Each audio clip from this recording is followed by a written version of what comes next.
5 plus.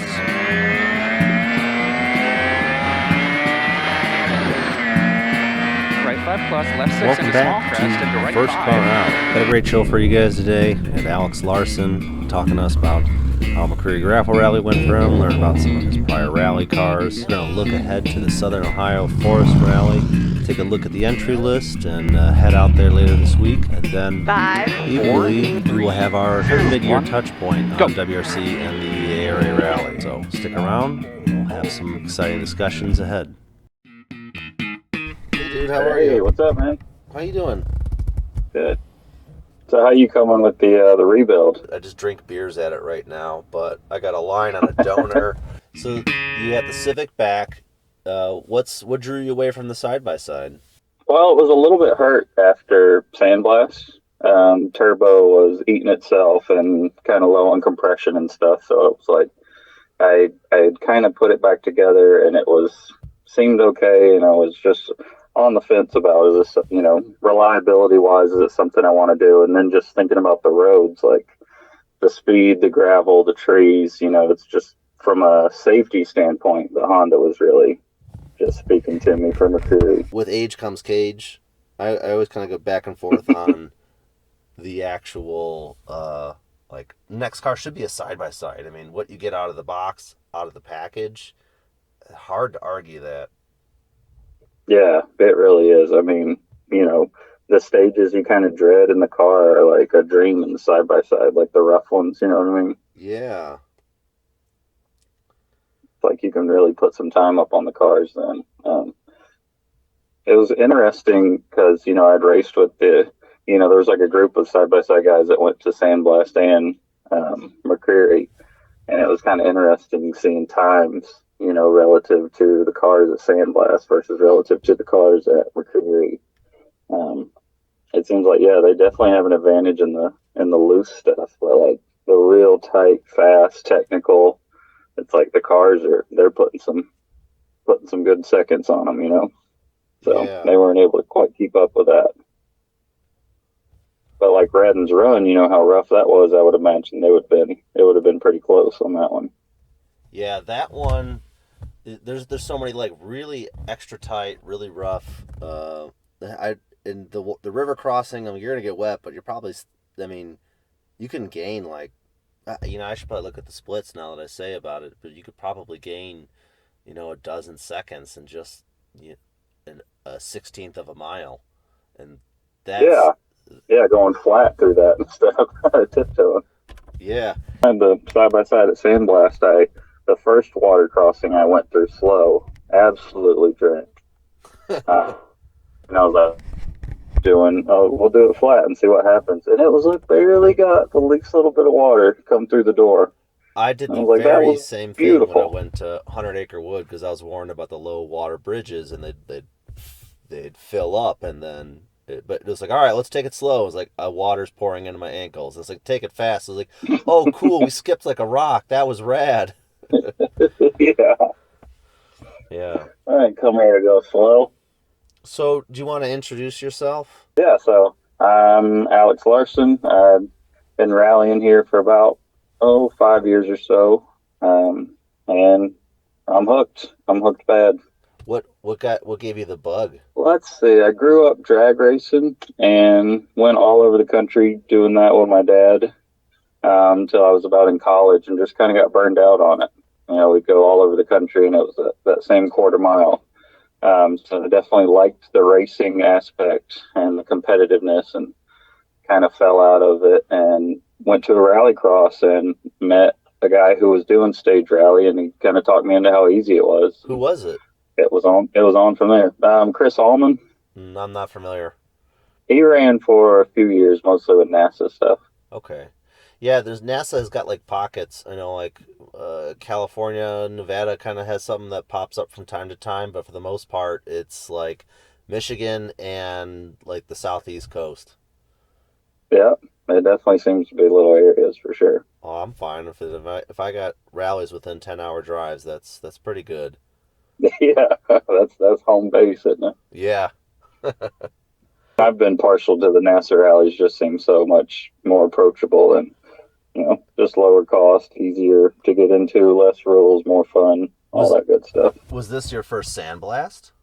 No, so Sandblast that's sort of been my home event.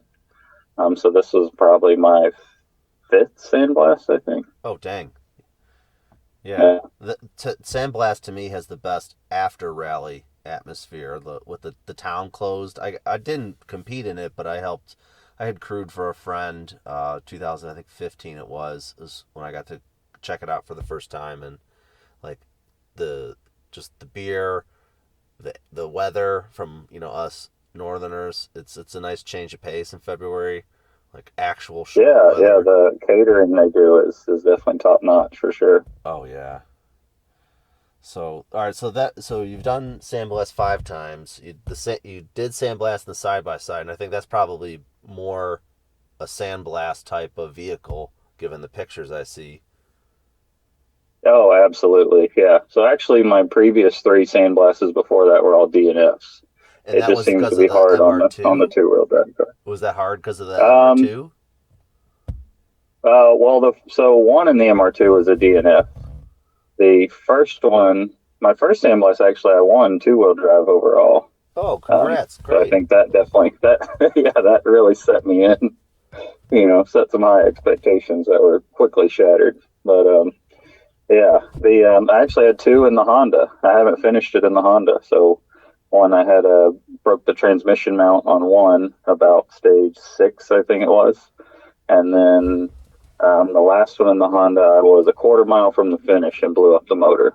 Oh no. It was yeah, it was overheating all day, and I was just really pushing right at the end because I knew we were close. Pushed too hard.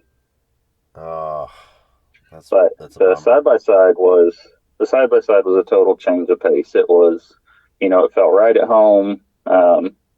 It was kind of different setting it up as far as being on the CVT as far Sure. as the transmission goes, and you're not, you can't really left foot brake while you're on the throttle and all the normal stuff I'm used to. But once you kind of wrap your head around, how to drive it a little different, it was, yeah, same bus was, it almost felt like cheating there just because, big tires, 4-wheel drive, all the stuff I'm not used to, just hauling it through the sand. It was nice. Yeah. I want to try it a rally and a side by side. That does sound fun. So this is. Did you Yeah, have any other rally cars? And was this the MR2? Is the K Civic, and the side by side? yeah, that's it. Okay. You're probably one of a handful of people in like North American Rally who's competed in a convertible technically. Oh, right. Yeah, it's definitely a small group. I think there's a Miata in NASA again. It might have been a couple years since I've seen a picture of it, but that one also might exist. Yeah, I talked to the guy who had the Miata a few years back. We were kind of going over what I had to do to get the logbook and all that good stuff. What was the extra uh what was the asterisk that gets you in? So they want a full steel plate on top of the cage. So basically, the whole main harness above the driver compartment needs to be like 16 gauge steel welded to the roll cage. That doesn't sound that unreasonable. Basically, no, basically they don't trust whatever they are, fiberglass. I think OEM hard tops. As far as punctures or something coming through, so they wanted that extra level. Sure. And then the as far as like you couldn't have it removable anymore. It had to be, you couldn't have the latches on the hard top. You had to have it welded in. That makes That was sense. it. Huh. Yeah, That that was it. meant doing the cage was probably pretty easy. You just pop the top off. You got it all right there. Oh, great access. Yeah. How did you go from the MR2? I'm tired of this now. To let's do Civic time. Well, the MR2 wrapped it around a tree in Kentucky at one of the tarmac events. Yeah, it wasn't too bad. So actually, on the first stage of that one, we spun it on the street and ended up in the ditch. Plenty of Oh. tarmac. So that was Oh and they no. tugged us out. So we weren't even in the rally. It was very minor damage and jumped back in on the crazy little windy tarmac stage they had called Little Shepherd Trail, and she's telling me the whole time, all right, we're not even in it, we're just getting some seat time, so take it easy. And there I go, not taking it easy, and boom. Oh, no. Yeah, we hit a tree pretty good with the front, and kind of went down the mountain. And it wasn't really intense damage anywhere, but it was just all over the car to the point to where, reshell and that sort of stuff. And that's just what kind of got me defeated on pushing for the MR2 anymore after that. I hear you. And I was kind of at that point getting more and more into it. I was, ready to maybe step out of NASA and wanted to do some ARA events, and just, trying to get a hold of the technical director and stuff was not working. Basically, they're saying no to convertibles. So yeah. Once I wrecked that, it was like, let's take a step back and get a game plan. And at that point, we had our first child. And so then you really become like, oh, I don't have time to just spend hours and hours and hours on end in the garage on, whatever various project I want to work on. Yeah, so this 1 hour. That's when I started taking like 3 days and in 20 minutes chunks. Oh, I absolutely feel you on that. Yeah. Yeah. Yeah, and you're coordinating, who's watching who and taking care of all that. So it's just become, life in general gets busy. Oh, I hear you. So instead of trying to build another car, I was, I had been out of it for maybe a year or so. I was like, let's take a break, see where we're at. And, took some time off and had the kid, and I was like, I'm ready to get back into this. Let's see what's out there. I want something decent, reliable, something I'm not working on all the time, something that's already kind of figured out. But it is a race car. And yeah. So I knew that going in, there's going to be a little bit of stuff, but I wanted something that was mainly sorted. So when I saw the Civic pop up, I was like, hey, 2-wheel drive, looks very well put together. And really talking with the guy who built it, Andrew Sutherland, he's done, as far as building that car, a bunch of R&D. This is like his third version of that car. Oh, so he wow. kind of ironed out all the issues, all the little things. So it was pretty well dialed, and the price was right, so I jumped on it. So when you did the cage on the MR2, that was just a car you had, or you had a desire to rally? Yeah, that was a car I got just to be a fun little weekend warrior, have, do some stuff. And then I did a rallycross in it, and I was like, oh man, this car is light and agile and all that stuff. And that's when I dove in head first. I've driven a first gen MR2 in rallycross, and that is a blast. So how tossable it is, but then very easily how overconfident you could be in the front brakes and lock them up in a very interesting angle, and the car does things. You go, whoa, I wasn't expecting that. But like how it can kind of like hop through the gates and then just have the way to power out all that grip there, all with the weight over the axle. Yeah, those are fun rallycross cars. Yeah. Oh, absolutely. So I very, very nimble. Yeah. So that's what kind of got me. I was like, I want to do 2-wheel drive. It just makes sense to me that having the weight over the driven wheels is where it's at, and I wanted something rear-wheel drive. So, yeah, the mid-engine setup just kind of spoke to me. But like you mentioned, there's definitely a particular way to drive it that suits it well. If you're coming into a corner too hot, it seems like with the Civic, I can, I just pitch it sideways and step on the gas, and I can kind of pull myself out of some hairy stuff. And with the MR2, it was a much more, big pucker factor, and hoping and praying and sawing that wheel. And yeah, it was something that was also rewarding, though. Once you kind of figured it out and was setting up the corners just right, man, it felt good to pull it off. Oh, that's awesome. Yeah, I've only seen pictures of it and just lusted. And then I think we met at Bristol Forest Rally. We were one of the few people to do the McBristol. Yeah. So we would have met at McCreary was first. Yeah. And then Bristol. Yep. Yeah, that was I think that's the highlight of my rally memories, was doing those two back to back and just getting that much seat time. That was so amazing. fun. There needs to be more rallies like a weekend apart. That keeps being like a pissing match where they keep booking them the same weekend, and they really just need to do them if you're within a 10-hour drive, everything is possible. it seems Yeah, like a really easy statement to cast, but doing that to do that again, it was almost feasible. I think to do like I think it was a Ojibwe and Iron Mule one year, uh, but I didn't make it to either. I would do it. I would sign up for one in a heartbeat. That was, yeah, one of the greatest weeks. I would rather do two like that back to back, honestly, than try to do like three all spread out It and didn't. just like, hey, we're taking, take a week and a half off of work and just be in the whole rally game. That Yeah, was great for me. yeah. I know, and that's not feasible for a lot of people, but like if you could pull it off, well worth trying. So that's what I tried to do, but I ended up having to speak for work at like a conference. So I had to fly out of like Knoxville into Chicago for like 36 hours, speak, do some team activities, fly down, meet with my racing team friends, and then get back to re-prepping the car because it was just like breakdown and breakdown just to get ready for that event. But to do it all, oh, it was so much fun. Yeah, I hope we could see Yeah, more McDoubles again. yeah, I loved it.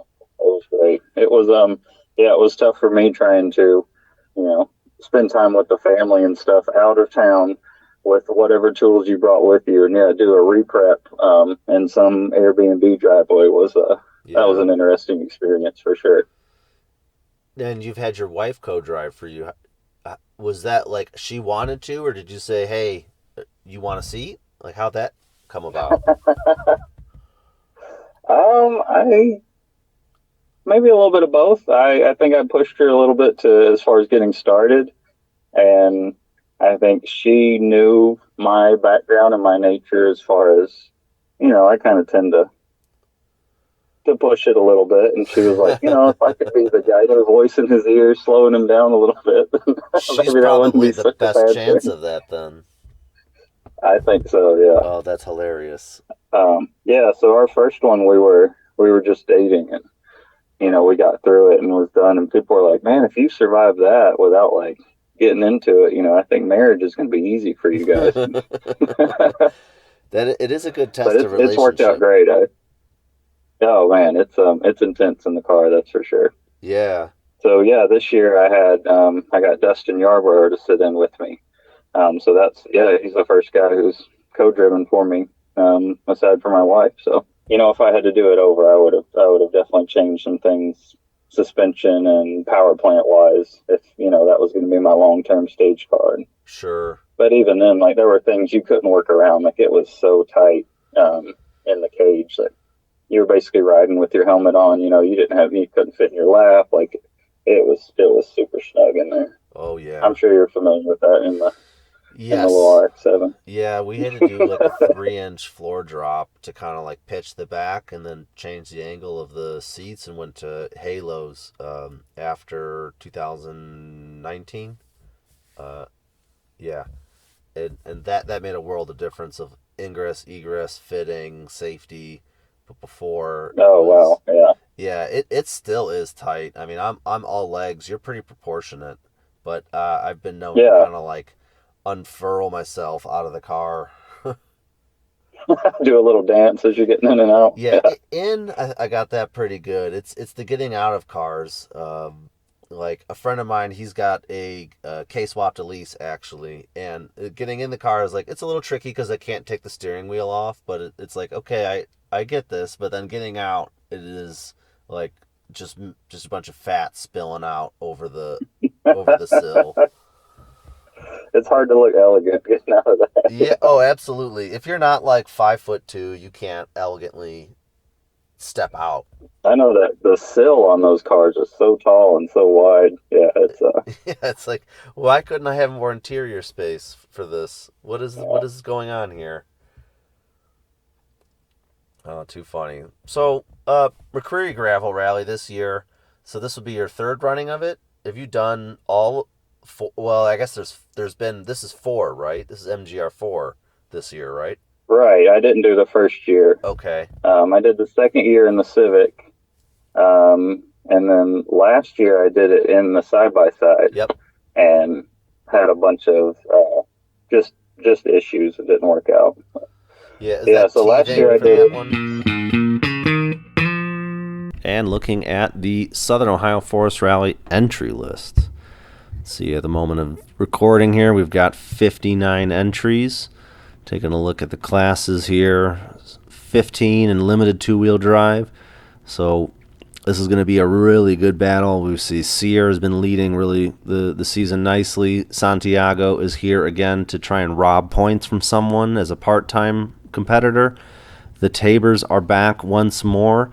We have Matt McGee back in the Rabbit. So that is a really excellent and interesting limited two-wheel drive car. But let's also not forget we've got the Acura Integra from Honda. So that's a nice one to look forward to. Looking at the open two-wheel drive, there are 12 entries so far, topped out by Hooper, and we have a Thomas Hansen in a Volvo. Not familiar with him. Seamus Burke is back with the Escort. I don't know which Escort this will be, but we'll find out. Richo is back, as is Brian Katz and Michael Cessna, as he's competed in an array of these types of events before. We have Doug Shepard and Cindy Krolikowski joining. However, this is Doug Sr., not the Doug Jr. Dougie that we interviewed recently. And a quick update from Team Dougie. He is now father, so big congrats to him and the family for having the newborn. Another exciting one is we're going to have Sean Burke. We're going to have the Burke brothers coming out in the Honda CRX. The last time I saw this car, it was on its side, so it'll be interesting to see the changes since then, as well as the rest of the pack. I mean, we've got DJ, who's also more commonly known as Emmons Hathaway, so, and then as well as Adam Brock in another Volvo. So he's not too far from the area. You know him familiar as Nine Hio and his fabrication abilities. Maybe we'll talk to him a little bit later on and see what happens. Moving on to four-wheel drive. 3 open four-wheel drive. We have a Subaru, and a Focus. So there's a Focus RS, which I anticipate to break down, unfortunately. And then you have Semenuk versus a broken Ford. And then in the regional, there is someone who's entered in an STI. So looks like they don't have a lot of history, so it should be interesting. So we're going to ignore those classes and move on to the NA four-wheel drive / limited four-wheel drive. When we look at there's 22 entrants. So Pastrana, again, going to be in the light category, WRX, and then we have Sean Donnelly back again in the Renault. It was a great-looking car, but also someone else on this entry list that you might not recognize for a while has been Bucky Lassick. So it looks like he's back. He's coming. I know he's dipped his toes in the sport and enjoys it.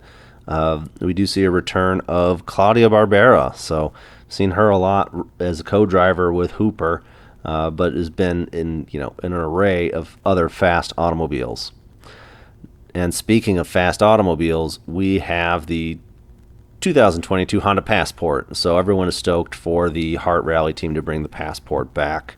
Again, Tabor, the female Tabor, is in as part of the larger Tabor establishment, and she brings the Rally 3 car. So quite a big array. There is Turpac's Ford Escort.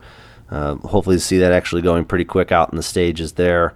And from the NA side, you have Kevin Allen, who's done this event before, this typical co-driver, Elizabeth.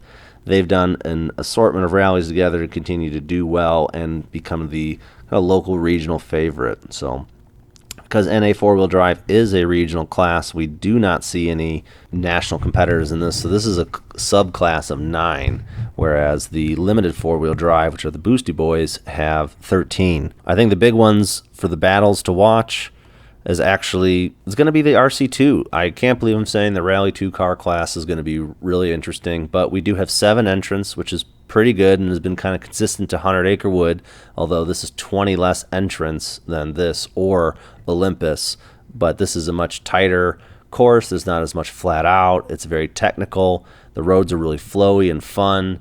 There's lots of elevation changes, and there's some pretty nasty culverts if you are unlucky to hit. They will end your day very fast. So From the Rally 2 class, Connor Martell, that's been the big news.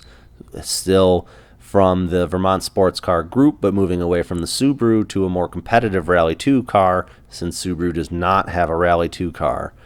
So it's going to be a Connor versus Booth. And then we kind of looking up as who's going to be, the rest of the pack is also really stacked. We've got Roberto Iglesias. We get Alistair, who's starting to gain more confidence. There's Dave Wallingford's back with Leanne, so it's nice to see him out there competing some more. And then, not to mention, we've got Grutska in the Hyundai, and then Javier Olivieres with the Fiesta Rally 2. So we've got a nice mix of Skoda, which was never sold here, Hyundai, and Ford.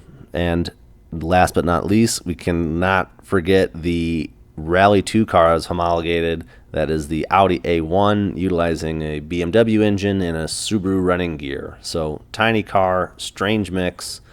Let's see. Excited to see it go. Let's see who kind of takes the top spot here, as there's a lot of talent in this class. So I imagine the competition is going to be quite close. And then given the regulations on those vehicles, there's not a lot of leeway for one to be vastly superior than the other, like we can see in the open four-wheel drive. So open two-wheel drive, limited two-wheel drive, and the Rally 2 car class. Those are going to be the ones you want to watch. So, all right, and now for the WRC mid-year review. So looking at the incumbent championship leader, Thierry Neuville, not doing so hot. Lots of complaints from him as usual, but he is fallen to 5th place in the standings. Right now we have Evans leading with 133 points, followed by Seb, who has Kale only trailing him by 1. Oit is fast on a heel at 108 points, so really this next event is going to be very interesting to see how the points shake up and who leads the championship, or if we have a new championship leader even after this next round in Greece. So kind of interesting to see Adrian Formeau. It was a big step up from the Fords. We really liked him I really liked seeing him in the Ford. I thought it was really growing, especially if you can catch the More Than Machine series. The writing is on the wall in there that he's leaving towards the end of the season, and ultimately he does take a more lucrative contract at Hyundai. So still some teething issues I can see. He's got some pace certain times, other times it's inconsistency, other times he's complaining about setup. There becomes issues of does he have the pace to match? He's got a very lofty dream of being able to be a world champion within 18 months' time, roughly. So not the highest hopes there for that.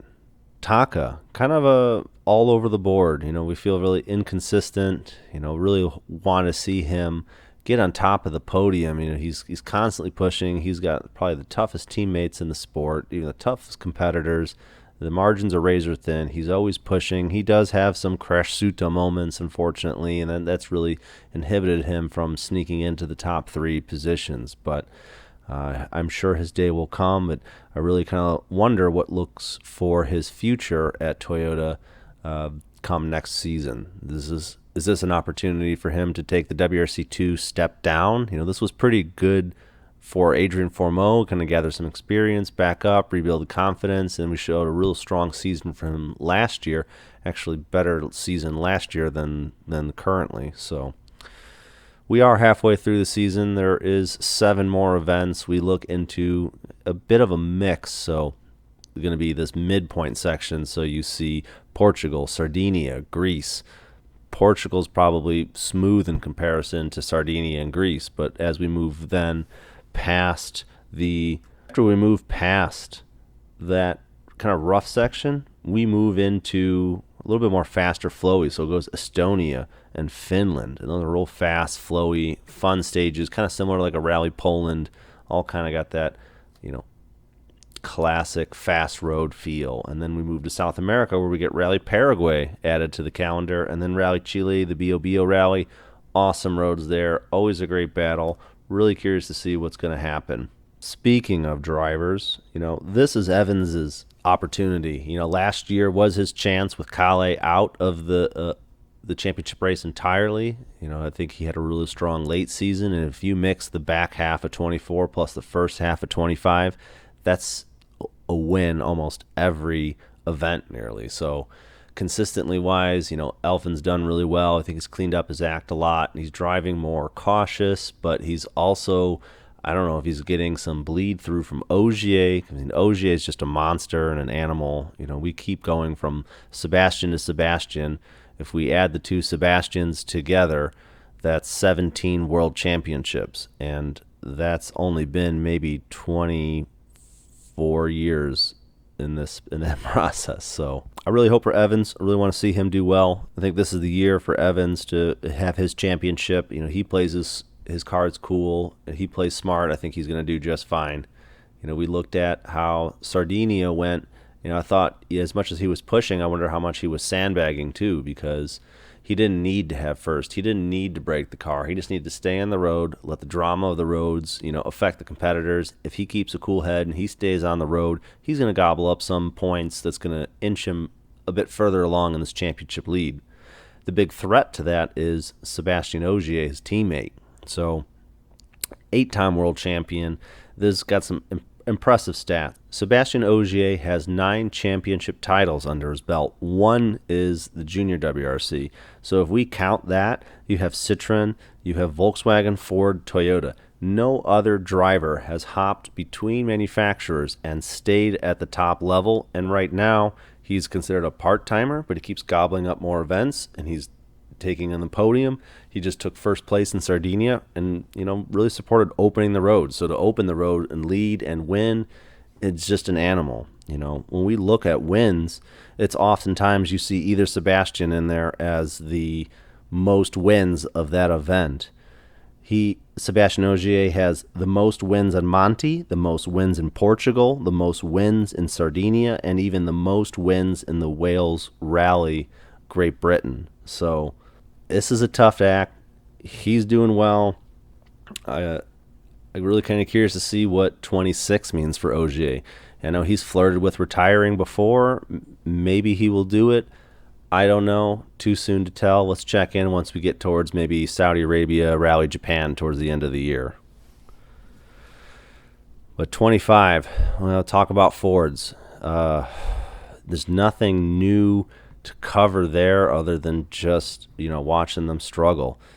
Josh has done a great job adapting the team. We're going to keep an eye on him to be able to see really how he performs in this new environment, and it's going to be a lot of learning. Unfortunately, I think all 3 Fords in Sardinia got taken out on the same stage. And something to note, I didn't cover much of WRC2 in this last rounds, and truth be told, I didn't actually watch much of the Portugal rally, just being busy and all. However, you do have Solberg that was, had some incidents early on in the day. Skoda was largely leading that rally, and then Sardinia and its roughness and challenges put some of the cars out. Solberg was just clawing his way back, just a tremendous fight. So really excited to see what he does in 26, or if there was some sort of multi-year contract for WRC2 with Toyota. But clearly there needs to be a moving on up. And does that mean there's a moving on down from somebody else? We don't know. Time will tell. That's it we have for kind of our WRC coverage at the moment. After I come back from Southern Ohio Forest Rally, we'll give a debrief and kind of a midpoint year of what the ARA Rally looks like for the rest of this year's championship and see how the title fights have been progressing. Stick around. More to come. All right, I want to thank everyone for listening today. I want to thank Alex Larson for joining the discussion. Fortunately, did not get a chance to talk about his McCreary gravel trip. Ended up having to cut our discussion a little short, so maybe in the future we're going to get a hold of him and understand what happened and how it went down. And remember, do one thing a day.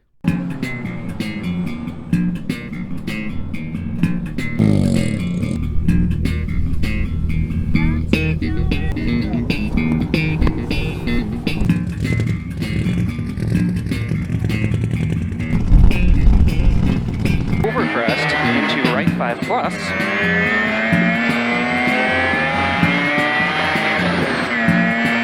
Right 5 plus, left 6 into small crest into right 5.